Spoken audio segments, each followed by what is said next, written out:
Well, thank you, Professor Grisser, for that wonderful opening remarks and an introduction that I did not really deserve.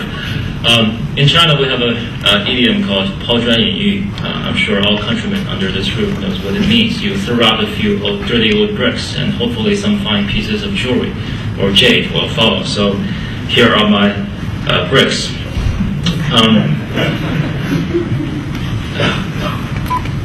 On the surface, I'm not really involved in sports. I'm an anchorman. I'm a co-founder of CCTV9, the international TV channel of China, and I used to read news and produce news on CCTV2, the business channel. But I happened to be born to a father who was a novelist in the 1970s, who wrote this really famous book about a gymnast, a Horatio Alger story, a small boy from remote countryside who became a worldwide champion in gymnasium. In 1976, which was the best-selling book of the year, which was made into a major motion picture. But nobody talks about the book now because it was a book during the Cultural Revolution.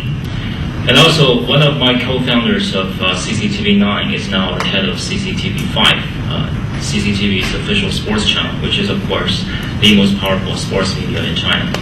And a while ago, I myself was invited to speak in a series of events, including the Davos annual meeting of the World Economic Forum on sports. But I'll start with a personal story that happened about 4 months ago. I was invited by a friend of mine, a financier based in New York by the name of Teddy Forsman. If you're MBA candidates, I'm sure you've heard of his name before, who is one of the leading characters of this book called Barbarians at the Gate, the founder, the grandfather of a business practice called the leveraged buyouts. He gave me a call and said, Chen Gang, I bought another company, and it's called IMG, International Management Group. And it is allegedly the world's largest and most powerful sports marketing and management company. And he said, my reputation in the business world is that whenever I buy a company, I will sell it in 3 or 4 years at 10 times the purchase price. And he said, I wanted to come to Florida and give a talk to all of the IMG staff on what's going on with China. I said, why? And he said, because IMG has been in China for more than 28 years, yet IMG has failed to establish a business in China. IMG is also a case study. Have you ever found out IMG case study in either Harvard or Yale Business School textbooks? So I went to Florida. I spent 3 days with all the senior execs of the IMG and had a very interesting discussion with all of them. And somehow I found the reasons why for more than a quarter of a century IMG failed to establish a business in China. The reasons are not unique. First of all, what sports really means in China. What I believe is that sports is not an industry in China, not yet. And if you want to really talk about sports in China, you have to talk about Chinese history.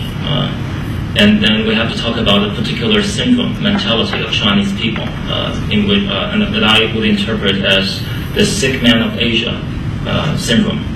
东亚病夫情节.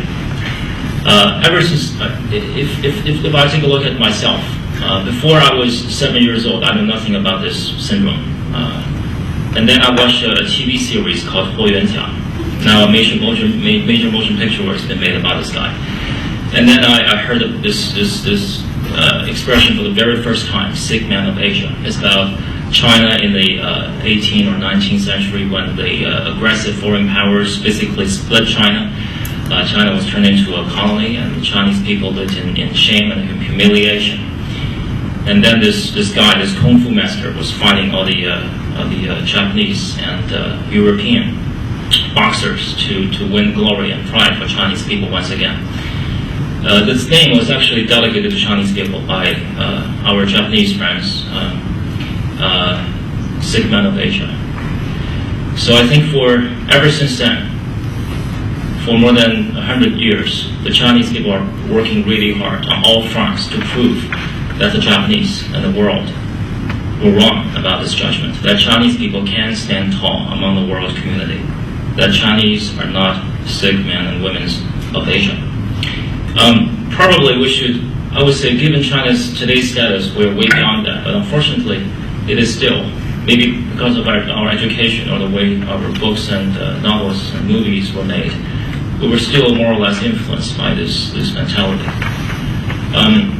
So ever since 1949, sports has always been used as a vehicle, either for diplomacy, as I'm sure all of you have heard about ping pong diplomacy, and the vehicle for Chinese people to win back the pride that we once owned.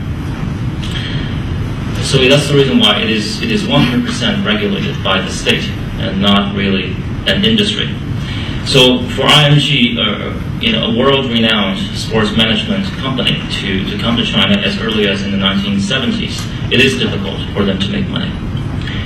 And secondly, the most important component of any sports industry is the athletes. And in China, the athletes are widely seen as property and assets of the state.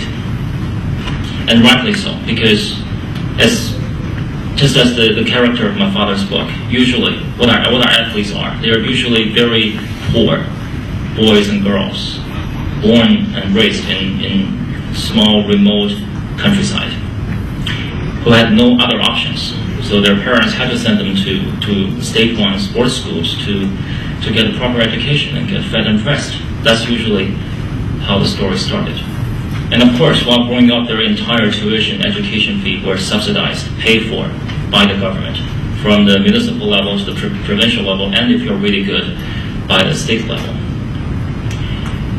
And of course, if that's the case, then you're basically owned by the government. They pay for everything. You need to pay back. And of course, these athletes were they were educated in the way that they should go out and win back national pride for the country. That's why the Chinese people love them. So in this case, these athletes are not really active participants of this industry. I'm sure you have all heard of this story of this really famous Chinese